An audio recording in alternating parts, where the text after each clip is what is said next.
সালাম আলাইকুম। যারা আমাকে দেখছেন, আমার ঠিক উপরে যাকে দেখছেন তার নাম হচ্ছে সালাউদ্দিন টিপু। সে কানাডায় অর্থ পাচারকারী এবং এই অর্থ পাচার করছে সে বাংলাদেশ থেকে ৫০ কোটি টাকা দিয়ে যার শুরু এবং এই পর্যন্ত ১,০০০ কোটি টাকা সে কানাডায় অর্থ পাচার করে বিজনেস ইমিগ্রেশনের নামে, যার বিরোধিতা করাতে আহসানুদ্দিনকে বিষ প্রয়োগে হত্যা করা হয়। তার ঠিক নিচেই যাকে দেখছেন তার নাম হচ্ছে মনিরুজ্জামান সোহাগ।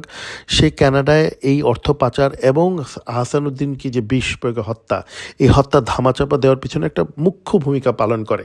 এই যার কারণে আপনি দেখবেন যে তার হেডকোয়ার্টারের আশেপাশে আহসানুদ্দিনকে সে প্রথমে ভুয়া ডাক্তার হিসেবে প্রতিষ্ঠিত করে, যেন আহসানুদ্দিন কখনোই তার ধর্নাঢ্য বাবার কাছ থেকে টাকা পয়সা না নেওয়ার জন্য বিরক্ত না করে।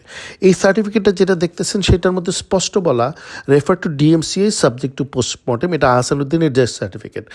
এখন যে সার্টিফিকেট আপনি দেখবেন এটা হচ্ছে এই মনিরুজ্জামান সোহাগের একটা প্রভাব, এবং তার বাবা শফিকের মধ্যে দেখেন সে সমাজে প্রচার করে যে আহসানুদ্দিনের মৃত্যু হয় হৃদরোগে। এখন যাকে দেখছেন এটা আহসানুদ্দিনের সৎমা এবং এই সোহাগের তার ফুপু, এবং এই ফুপু হচ্ছে গিয়ে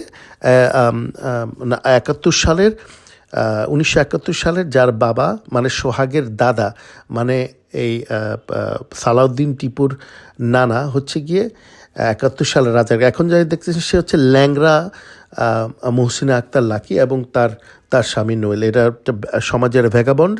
তার বিরোধিতার, তার এই হেলাল উদ্দিনের কোষাগার থেকে টাকা এবং তার বাচ্চাদের মহসিনা আক্তার লাকির বাচ্চাদের দুধের টাকাও হেলাল উদ্দিনের কোষাগার থেকে আসছে। এটার বিরোধিতা কারণে একে বিষ প্রয়োগে হত্যা করা হয়। হোপফুলি এই ভিডিওটা দেখার পরে বাংলাদেশের জনগণ বলবে এটা বালের বাংলাদেশ না, এটা স্বাধীন বাংলাদেশ। ধন্যবাদ।